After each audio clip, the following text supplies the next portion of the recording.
That's right, the continuity of government and a database on you in the event of martial law and a national emergency. Sources familiar with the program say the government's data gathering has been overzealous and probably conducted in violation with federal law and the protection from unreasonable search and seizure guaranteed by the Fourth Amendment. According to a senior government official who served with high-level security clearance in 5 administrations, there exists, listen to me, there does exist a database of Americans who often for the slightest and most trivial reason are considered unfriendly and who in a time of panic might be incarcerated. The database can identify and locate the perceived enemies of state at almost instantaneously. That quick. He and other sources tell Radar that the database, sometimes referred to by the code name Main Core, code name Main Core. One knowledgeable source claims 8 million Americans are listed in the Main Core as potentially suspect. In the event of a national emergency, these people could be subject to everything from heightened surveillance, tracking, direct questioning, and even detention. Do you hear what I'm telling you? Code name Main Core. It's here. They have it. You have to ask yourself,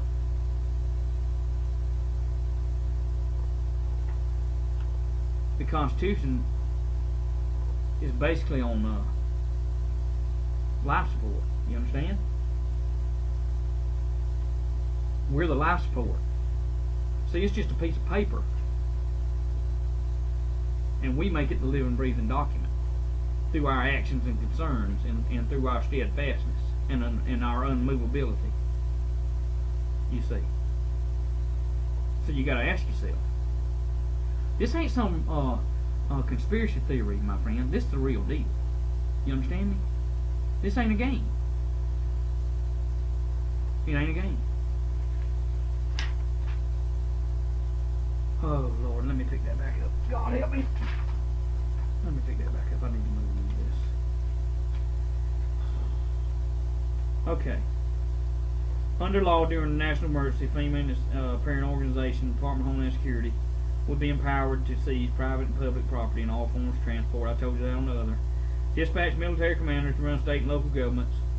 Could arrest citizens without warrant, holding them without trial, as long as it's deemed necessary. In other words, you won't come back. They'll put you in one of them plastic FEMA coffins after they kill you and torture you, okay? Because they really, I tell you, they get off on torturing people. And these corrupt, evil people get off on raping of children and raping of women and torturing people. You understand me? That they get their rocks off by that, my friend. It's not a game. They do. It's not going to happen to me and my family. We might leave here with the buzzards eating us, but it'll be after we fought till our last breath, my friend. And I'm going to say this one more time. You got time to call it off.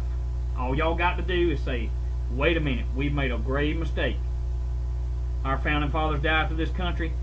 We're going to put an end to this. Even though it cost us our life, we're going to come out and tell the truth about it, and we're not going to be with this. They're not going to do it, though. I mean, I guess I'm hoping against hope with the congressmen or senators coming out and telling the truth. They're not going to do it because they're chickens. They're chickens. They're cowards, see. But let me move on. See, from the comfortable perspective of peaceful times, such behavior by the government may seem far-fetched, but one very long ago, the FDR ordered 120,000 Japanese Americans, everything from infants to the elderly, to be held in detention camps for the duration of World War II. See, it was widely regarded as a shameful moment in American history then. See, and I don't believe that the rest of the world don't hate us. They just hate our government like we do. You understand what I'm saying? There are a few, there's some out there that would love to annihilate us completely, to take control and use us as slaves. I understand that, but I'm saying the majority of the world don't like our government and they don't like our policies. Okay, and I mean, if we would go back to the Constitution and the Bill of Rights, glory to God, and the Second Amendment, First Amendment, and all those things, we get a lot more respect. You understand what I'm saying? But having said that, in the days after the hypothetical terror attack, events played out like this. Population was gripped by fear and anger. Authorities undertake unprecedented actions in the name of public safety. Official Department of Homeland Security actively scrutinizing people who, for a tremendously broad set of reasons, might have been flagged in the main court as potential domestic threats. Some of these individuals might receive a letter, phone call, others request registered local authorities. Still, others might hear a knock on the door, find police armed with soldiers outside. Some instances, authorities might just ask a few questions. Others, suspects might be arrested, escorted to federal holding facilities, where they would be detained without counsel until the state of emergency is no longer in effect. Of course, once you go to that facility, you do not come back alive, okay? I mean, they've got burning incinerators and things of that set up, and don't send me an email saying that I'm lunatic, because I'm not. If you send it, you're the lunatic. Until you wake up and you exhaust and do your own research, don't come sending me an email saying that I'm wrong on this situation about the martial law and all. I'm reading to you right here. It's their own documents. Okay? Okay, listen. Here's what it said. The more data we have on a particular target, the more better we can predict what the target will do, where the target will go, and who it will turn to for help, he says. Main core is the table of contents for all the illegal information that the U.S. government has compiled on specific targets. Intelligence expert who has been briefed by high-level contacts, Department of Homeland Security, confirms the database of this source exists, but adds, it is less a mega database than a way to search numerous other agency databases at the same time. Boys and girls, ladies and gentlemen, we're off on the edge of a cliff. See? It seems like everybody's a danger to stability if they're in government. It seems like that no matter what, near about all of them are a danger to freedom and stability. And we're at the edge of a cliff. And we got to make a choice. Do we jump off that cliff and commit suicide, or do we turn around and stand, and do we move from the edge of that cliff far enough back in where we can be ready, to defend life, liberty, pursuit of happiness, and that Bible over there, and be able to die for our faith, be able to die for your believing in your patriotism and things of that nature. It's time to get off the edge of the cliff. It's time to put down the fear, and it's time to stand up and be counted for.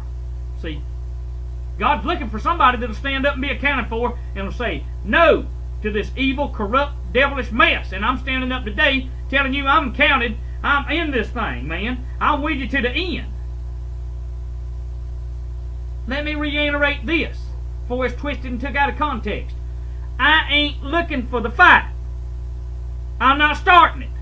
I'm simply laying the fact to the business out of what's going on behind the scenes. And I'm simply telling you this, that when the doo-doo hits the fan, we need to be ready, and we need to be ready to take action, and then we need to be organized. You understand me? We don't need to be some kind of cluster thing that got thrown in the wind and blowing all over the place. I've got to figure out how to contact somebody on this organization without it getting picked up. I'll work on that. God bless you. I love you in the Lord. Let's get ready. Prepare before martial law's coming. If I can, I'll make some more videos today. Again, may God richly bless you, keep you, and give you the courage to stand against all evil, foreign and domestic. May God give you children the food and the clothes they need and the shelter.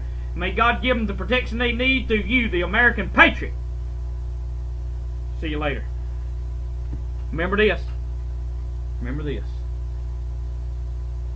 Keep your nose to the wind, your ear to the ground. And don't let them catch you sleeping when they come. Be awake and be ready.